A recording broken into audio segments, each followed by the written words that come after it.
It was the exact same thing when I started posting on social media in 2014. I got chastised so much by other insurance agents, people that work for my company. And the reason they chastise me and the reason they're hating on you is in the back of their head, they know that they need to be doing that and they don't have the guts. And that's why they're hating on you. As long as you know that, you're going to be okay. Secondly, what's going to happen, and this happened to me, eventually they're going to say, Jason, he's just going to be doing Facebook Lives. We better get used to it. And they're going to stop hating on you. And then they're going to come to you for advice. Thirdly is, if you are scared to put yourself on camera, there is something that is scaring you away from doing that. You've got to figure out what that is, and you've got to overcome it. For me, it was I cared what other insurance agents thought about me if I put myself on camera. And it turned, and I even dug down deeper and figured out which 2 or 3 it was. And one day I was sitting in my recliner and I sat up and I said, they're never going to buy insurance from me, ever. They're not going to buy insurance from me. Why do I care about their opinion? And from then on, man, it was like, don't let it stop me. You have to just get over it. Yeah. To me, Ready to rock and roll? Is that action? All right. okay. That's right. All right. Absolutely. Go. Go. Go. Go. Hello, everybody. It's Jason Will with Go. Go. Go. This is a real estate podcast, but we talk about leadership, personal growth, and becoming the best version of yourself. Leadership, check 1, 2, check 1, 2. Growth, best version of yourself. Go. Go. Go. So this is a real estate podcast. Bradley Flowers, welcome to the Impact Agent Podcast. Man, it's good to be back. What's going on over there at Portal Insurance? Man, we are wide open in 1,000,000% recruiting mode, trying to get as many good people to come to work for us as possible, as I'm sure you can appreciate and relate to, and just trying to find the right people in the right places, find the right message to the right audience, and trying to grow the business. Well, let's pause right there. I mean, this podcast is totally unscripted, so we just kind of shoot from the hip. But I want to talk to you. Obviously, I had you on. I really wanted to talk to you about the Social Impact Mastermind that we are hosting together in Daphne, Alabama. But I think a lot of people, they need to know, first of all, this is for business people. It's not just for real estate agents or insurance agents. It's for business people. So let me ask you this. Are you using social media to recruit? Absolutely. You know, we are testing different paid Facebook ad strategies currently. As well as some organic stuff. You know, I'm putting a lot of content out about helping other insurance agents, you know, how you can do this in your business or as an insurance salesperson. I'm in the insurance space, for those of you that don't know. And that confuses a lot of agents. They're like, why are you doing this? But really part of what facet of that is for recruiting purposes. It's to attract agents who want to improve and better themselves, get them in my network, get them following me, and then eventually maybe they'll want to come to work for me. And that's more of the organic strategy, and we are doing some paid traffic. So I have several insurance carriers, not going to name any names, whose salespeople I really would like to come to work for me. In addition to that, we're also looking for people to open their own branch of Portal Insurance. So that kind of ties into that. I'm running ads, say XYZ insurance company. I'm running an ad targeting the employees of that insurance company saying, hey, employees of XYZ insurance company, better opportunity, did this, list all the benefits, things like that. So I would almost tell you, Jason, that about 95% of my social strategy right now is for recruiting. Okay. And I want, throughout this interview, I want to kind of point out several different facts of Bradley Flowers' rise in your industry and how you can make direct correlations back to social media. So Quotable Insurance is your own insurance company, correct? Correct. And used to be with a big national carrier. Now, yes. Does social media have anything to do with you now being in business for yourself?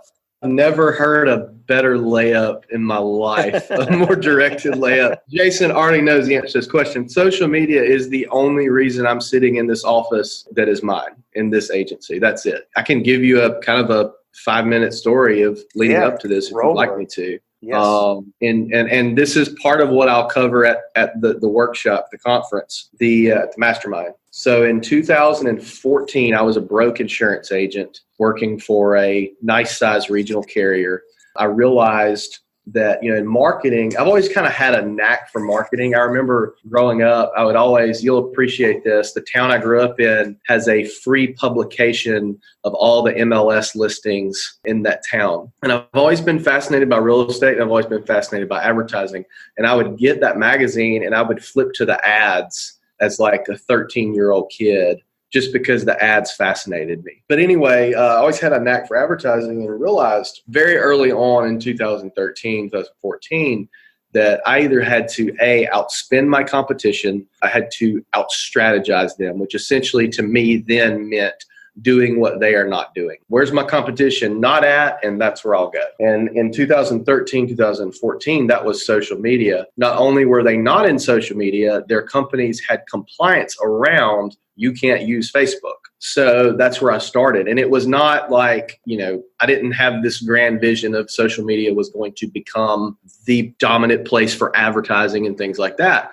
And so I started doing that, started testing different strategies. I had a content bank on my computer of content and just started posting a lot. That led me to fast forward. It took me about a year before I got any business. Very slowly, that became the number one source of new business for our agency at the time. And to this day, social media accounts for almost all of our new business in some way, either directly or indirectly. That led me to Snapchat, which I know we may have talked about this story on the podcast, so I'll leave it brief. Got big on Snapchat, built up a decent little audience, got a phone call from the Wall Street Journal one day, and they said they wanted to interview people in the financial services sector who are using alternative forms of advertising. Snapchat was one of those. I did this interview with the Wall Street Journal. During that interview, she said, as far as the Wall Street Journal is concerned, you're the number one insurance agent on Snapchat.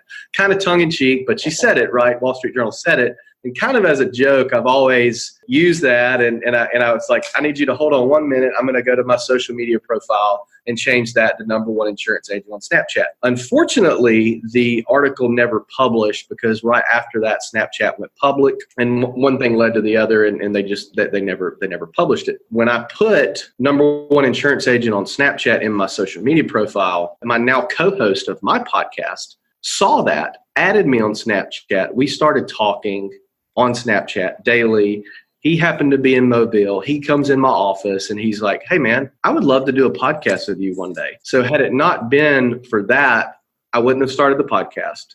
From the podcast, what essentially happened over a year and a half is I got an MBA in how to open my own agency, how to open my own insurance company, because we're interviewing literally the top 150 insurance brokers and connectors in the industry. And that kind of led me down this rabbit hole of, I think I can do this. So that's why I say literally I can trace it back to, had it not been for social media, I wouldn't be sitting here. I'd still be a corporate employee and would secretly be miserable. Are people at national carriers, are they still kind of bound and stifled by compliance, or are they using it as an excuse? I would say it's more stifled than excuse. And even in the privately owned businesses like ours, so one benefit we offer to our team is if they want to build their personal brand, not only do we allow them to do that, I will help them do that. I've recruited people and said, hey, look, I'll spend 2 hours with you a week and I'll help you build your personal brand as your consultant, basically. I promise you, I'm the only agency owner that will do that. I think it's even on the small level, because what happens is when you build your brand and if you work for Allstate and you build the brand of John Smith, all of a sudden John Smith has leverage over Allstate. You're building leverage against them and they don't like that. Whereas what I'm doing is, if I believe in this enough, believe in the fact that people need to build their personal brand, that is the 2020 version of a reputation, then it would be a disservice for me to not let people do that. And B, if I'm the one helping them do it and they're the kind of person that would then use that to screw me over, I'm going to find out about it before they do. Yeah. But to answer your question in short form, yes, there is a ton of compliance in the industry. There are ways around it. A lot of companies have vendor deals with different companies that have kind of curated content for you and things like that, which is better than not doing anything. But still, there's a huge opportunity in our space for people who are willing to create their own content and kind of do their own thing. Okay, so what I heard you say is, yes, there's compliance. You need to be careful. You need to do your homework. But there is still a huge opportunity for those who are willing to put themselves out there to grow their business. Absolutely, 100%. I mean, that's about the only thing that we do. One huge sector of our business are lender referrals in the real estate industry. We have a lot of referral partners with loan officers and banks and stuff. But the way that we build those relationships and get those relationships is through social media. They see us on social media, and it makes, without sounding arrogant, I've got people who are sending me business today that they're just like, I just want to work with you guys. You guys do such a good job on Facebook and Instagram and LinkedIn. I just want to work with you. So even our in-person relationships are derived from that. Right. And I know that people have reached out to you. You've been able to build relationships by showing other people how to harness the power of social media. Other real estate agents, mortgage people, all that stuff.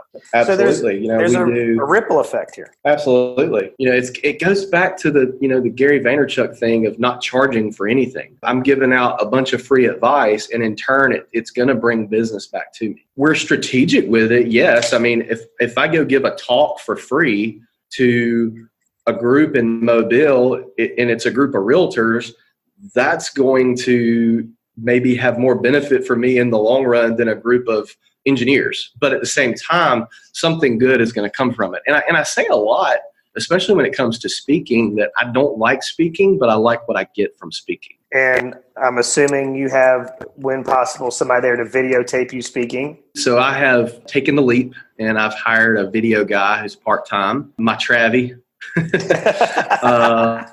And I hired a young man. It's kind of an internship. He's with me one day a week. We're trying to expand that out where it's more than 2 days a week. But yeah, so he's videoing, editing, post-production, things like that. And that's something that I've always done, but I've always done it myself. And so now opening the business, I had to outsource that purely from a creative standpoint, because my creativity was just killed with focusing on accounting and numbers and QuickBooks and spreadsheets and things like that. So that was why I made that leap. But yeah, so we have a guy to try to document as much as possible. And that's my number one strategy, is just document what's going on in the day and then turn that into a piece of content. I mean, even right now, I have a camera on me in my office filming this, because I might say something during this interview that'll make a good little piece of content. Well, I definitely think the 2020 version of your reputation is one of those comments that I put a big star around in my notebook. All right, so I want to clarify this for the audience. You said you really started getting serious about social media in 2012 or 2014? End of 2013, beginning of 2014. It was really October of 2014 is when I put the pedal down and went from not really doing much to but it took me, that 6 to 8 months to develop my strategy. So you were doing it with yourself and a cell phone basically for the first 4 to 5 years. Still am, brother. There it is right there. So I just want to break down all these walls and barriers that people build, because we talked about compliance. People say, man, it's too expensive. It's too time consuming. I'm not creative. And we've kind of done that here very quickly. We've talked about there's always a way around compliance. Just know the rules and regs and operate within those guidelines. You don't have to be creative. You just document what you're doing throughout the day. I'll tell you, I gave a talk last week to a group of about 35 to 40 financial advisors. There is no industry in the world that has more regulation around social media than financial advising, and it's why we don't do it as a service. We don't do stocks and investments and things like that. We don't even do life insurance because it's a little bit too much on that side. There's no industry that's more regulation around that. Literally, you can go to jail possibly if you post the wrong thing on social media. So there's no industry that there's more regulation. And I gave this talk to them. I was like, look, guys, document what's going on behind the scenes with you, whether it be in the business or personally. And what's going to happen is not only is that the best way around compliance, because you're not even talking about your product at all, but people are going to fall in love with you. And that's going to make them want to do business with you. If I was a financial advisor that was super big into Star Wars, I'm putting content around Star Wars.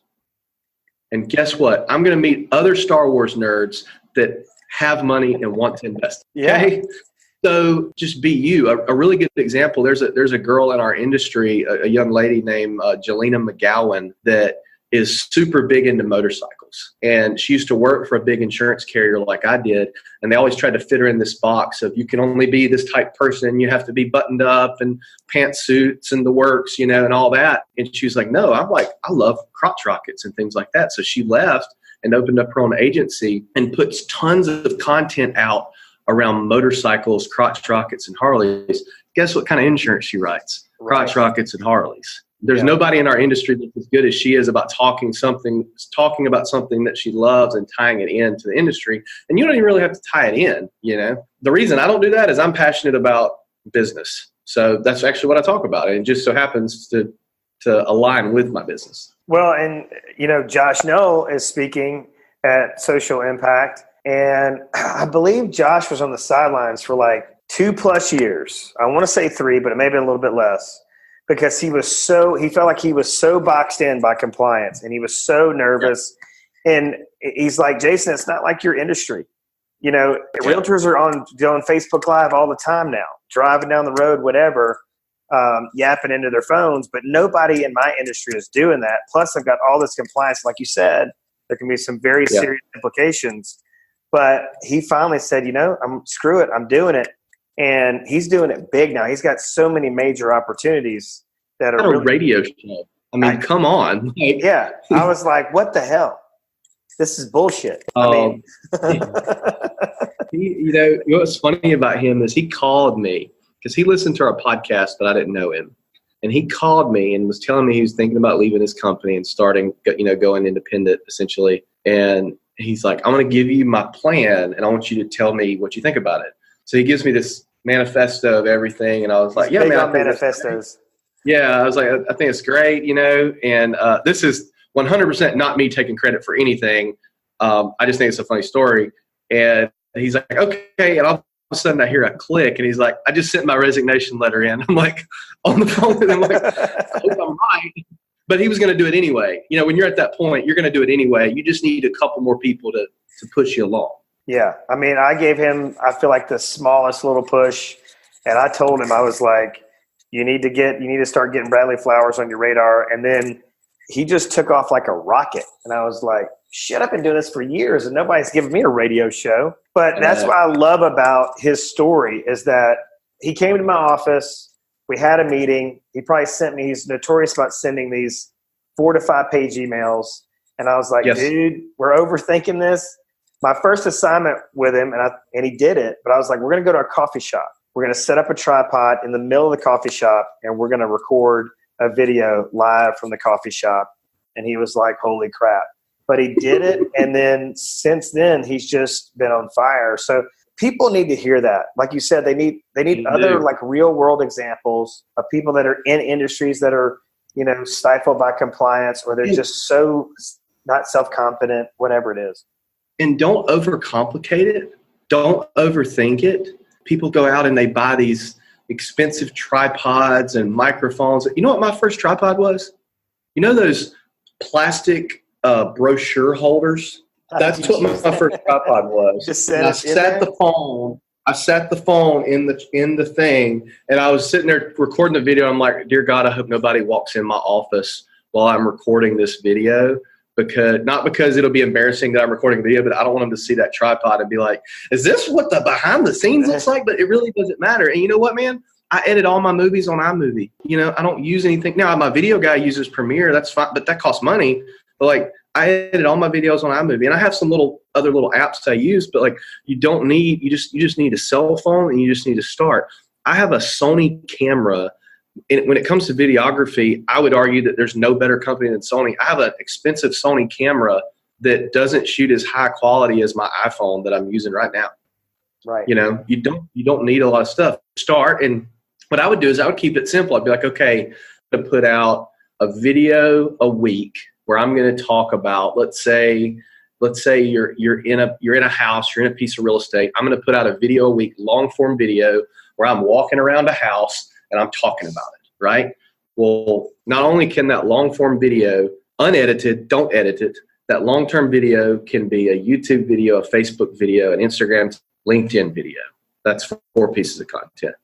You can also chop it up into a short 1-minute video for Facebook, Instagram, LinkedIn, Twitter. Okay. You can take quotes that you said in that regarding that house, turn that into pictures, a couple pictures. That's like 15 pieces of content right there. So you don't even have to do it once a week, just start simple like that and it'll evolve. What I do, if I'm in a mode where I'm not feeling like creating content or we really just don't have anything, I'll go into, I post a motivational quote on Monday. I post an insurance piece of advice on Tuesday. I post a business piece of advice on Wednesday. And then by Thursday and Friday, I'm back in that creative frame of mind and I'm thinking, oh, you know what? We did this. It would be cool if we turned that piece of content into this. So just start simple, start small. Don't try to overdo it. But hey, if you want to go hire the videographer and go big, go right ahead. But I think just starting small and taking baby steps can mean the world. And you know what? Just because 15 people like that picture doesn't mean that 150 didn't see it and get an impression from it. I have people all the time that are like, man, I love where you said this. And I'm like, why didn't you like it, dog? Like Cam Newton, like, you're a ghost phone? But it makes the impression. It's there, and then you kind of learn. I mean, this stuff is not inherent to me. I did not have a Facebook profile the first part of 2013. I actually don't like it. I like what I get from it. And I always say that at the beginning of my talks. That way people don't roll their eyes and think this is just another millennial talking about social media. I was like everybody else. I was like, I don't like putting myself out there. People know my business. I don't want my exes to see me having fun, things like that. But eventually I'm like, oh, wait, we can get business from this. Yeah. So essentially, it's just like what you said about public speaking. You don't like to do it. You like what you get from it. It goes back to, I think, the biggest thing, because we've talked about really time, money, content, compliance, and you just really kind of did a crash course in really a content marketing schedule of how you could take one piece of content. You could do one long piece of content. You could shoot it one day a week, and then you could chop it up and have 15, 20, 30 pieces of content, whatever. If you're counting and is long it videos, perfect? short videos, no, yeah. And is it perfect? No. Is it as good as some of the advice you're going to get from somebody like a Jonathan Hawkins or a Gary Vaynerchuk or somebody like that? Absolutely not. But what I can tell you, and the reason I don't have a problem giving this advice or speaking about it, is I've done every single thing that I have talked about, I have done. And it's worked. And so I can tell you without conviction, if you do this, it will. If you do this and stick to it, it will work. But the part that I think so many people are missing too is the distribution. That is the key. Taking that piece of content and distributing it across all the platforms strategically. And by strategically, I mean really strategically. I mean changing things from one platform to another. I'll give you an example. We did a podcast. This is a simple example, but it speaks to a larger message. We did a podcast with Gary, and in that podcast, I said a curse word. Not a bad curse word, just a regular curse word. I posted it on Instagram, and then I posted it on LinkedIn. A couple of days later, I want people to take note of that. I didn't do it at the same time because I don't want my followers saying, oh, it's the same video. I may post that on Instagram and it not catch somebody's attention. But 3 days later, that person might be in a different frame of mind and they catch it on LinkedIn. So not at the same time, even though I am guilty of that at some point. But when I posted on LinkedIn, I changed the word. I did a voiceover and I changed the word. And my wife was like, you don't want people on LinkedIn seeing you cursing. I'm like, not really. What it is it's a different audience. It's more buttoned up. Right. And so that speaks to a larger message of creating content that is curated to the platform you're on. LinkedIn is much more professional than Instagram is. I think that is something that a lot of people are missing. I'm not hardly ever going to post the exact same clip on Instagram as I am on LinkedIn. I might post the same video, but the copy's going to be different. It's going to be written in a different way. The flip side of that is every now and then I will throw something goofy out there on LinkedIn just to get people's attention. But I think the strategic distribution is a part that a lot of people are missing, and it's not holding them back. But when I started really strategically distributing everything, that's when I really kind of started taking off. On just the very basic level of what you're talking about in terms of distribution, I think the advice I'd give to the audience would be different times, different audience. And then we can start with the curating and the tweaking and the copy. Test everything. Right. Constantly. I am almost, Jason, in 100% test mode. Very rarely do I post something and I say, hey, this is going to work. Another good piece of advice when it comes to strategic distributing is repurposing content that worked. And I'll tell you a really good hack how to do that. Okay. When you go to, and this is an Instagram hack, after you've posted content for a long period of time, 3 to 6 months, go to Instagram, pull your profile up. At the top right-hand corner of your phone, there will be 3 lines. You hit those 3 lines and there's a button that says analytics. Mm-hmm. Pull your analytics up and you can pull up all the content you've posted for at least the last year. Okay. And you can filter by results. So you can filter by posts that got the most engagement, posts that got the most overall engagement, posts that got the most likes, posts that got the most comments, posts that got the most shares, posts that got the most people clicking you to call your business. If we need to generate some traffic, you can filter by that. Take the post from 6 months ago that generated you the most engagement and reuse it. Jonathan Hawkins was just talking about that when I interviewed him last week. It was like videos from like 2 or 3 years ago that got the most traction. He's just repurposing it and having tremendous results. And the thing is if you're consistently doing this, let's say I post something today and I'm consistent. I'm every day. Okay. Let's say I post something today. Between today and 3 months from now, I'm going to build up at least 300 more followers. I'm small time. I'm small time, guys. But I'm going to build up at least 300 followers. Okay.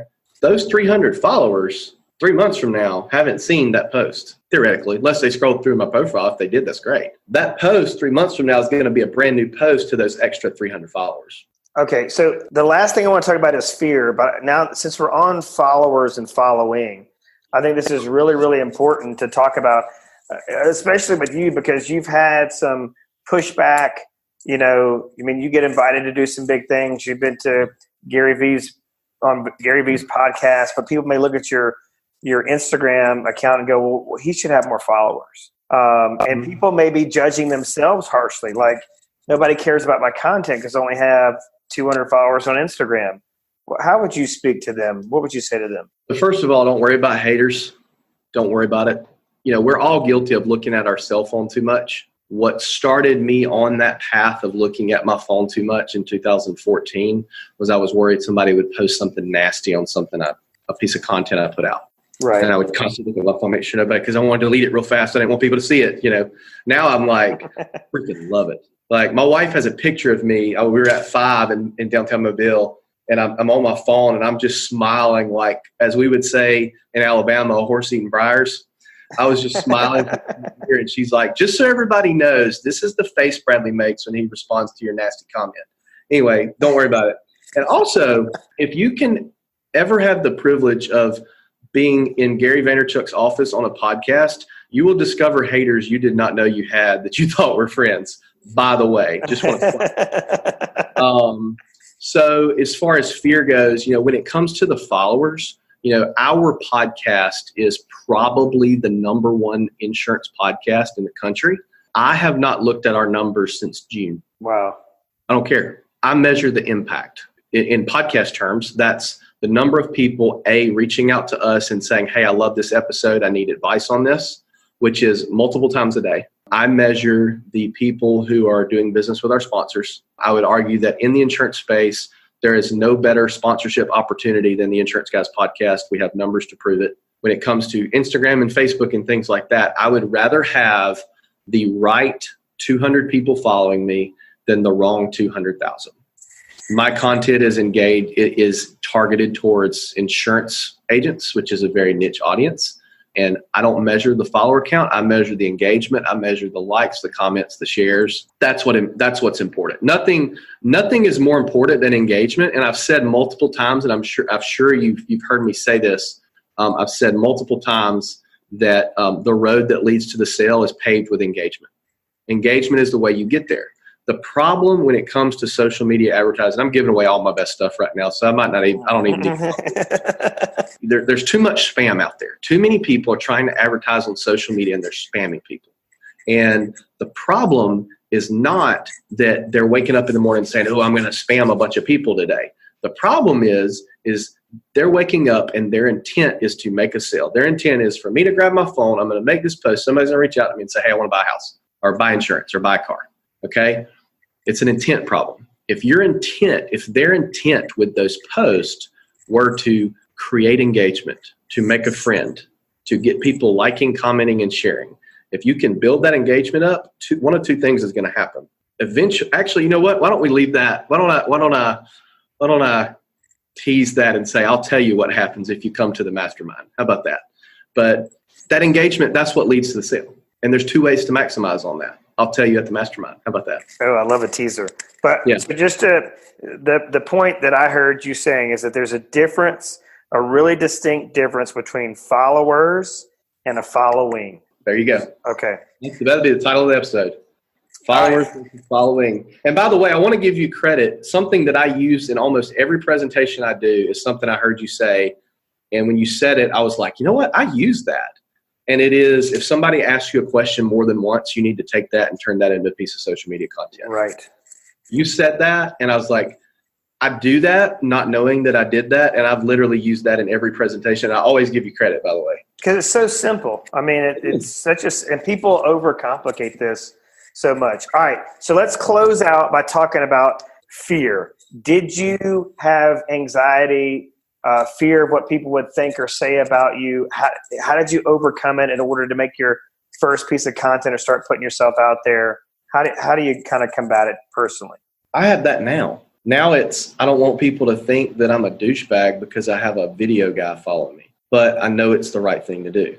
You just have to get over it, and you have to not worry about what other people are thinking. Do they pay your bills? Don't care. Just get past it. It's going to happen.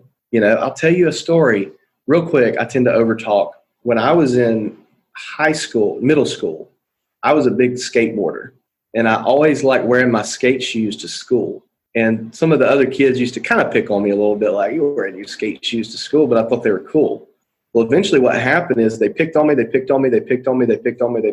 eventually it was like, he's going to do this whether we pick on him or not, and then it stopped. Then I became that guy who wore the skate shoes to school. Oh, yeah, Bradley, he's cool, man. It was the exact same thing when I started posting on social media in 2014. I got chastised so much by other insurance agents, people that work for my company. And the reason they chastise me and the reason they're hating on you is in the back of their head, they know that they need to be doing that and they don't have the guts to do it. And that's why they're hating on you. As long as you know that, you're going to be okay.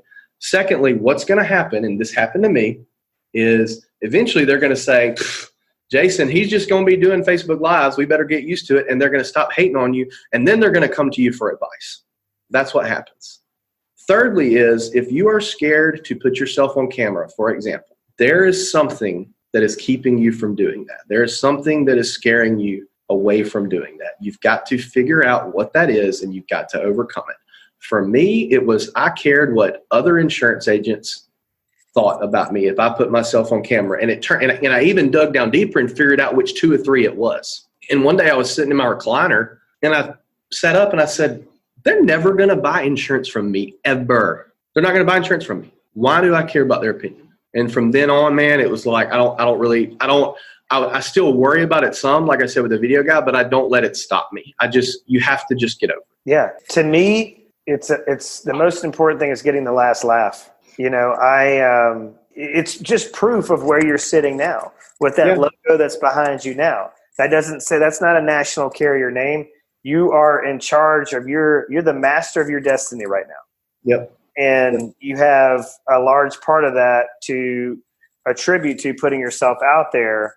Yeah. So you could have stayed, it was very comfortable where you were. You could have made a great living and been. And I'll tell you, we're getting it now in the industry, in kind of the industry here. People are like, a lot of people already knew me before I entered the independent side. So there's a little bit level of not respect, but something similar to that there. But we're getting a lot of, that's cute. They started their little agency. That's cute. Just wait. Watch what happens. Wait till the last laugh. Just wait. All right, Bradley Flowers. Get back to work. I appreciate you making time for us and giving your time to speak at Social Impact. Mastermind. It means the world to me that I'm speaking alongside you guys. I'm extremely humbled. All right. Well, we'll see you next week. And if you haven't gotten a ticket, go to impactagentcoaching.com and you'll find out more information, or it's literally all over Facebook. All right, Bradley. Appreciate you, brother. Thanks, man. See you. Thanks for listening to the Impact Agent Podcast. If you liked the show and got something out of it, please like the Impact Agent Podcast on Facebook and rate and review the show on iTunes or anywhere you listen to podcasts. This really helps us grow the show and helps other agents find it. Please share it with your friends and coworkers as well.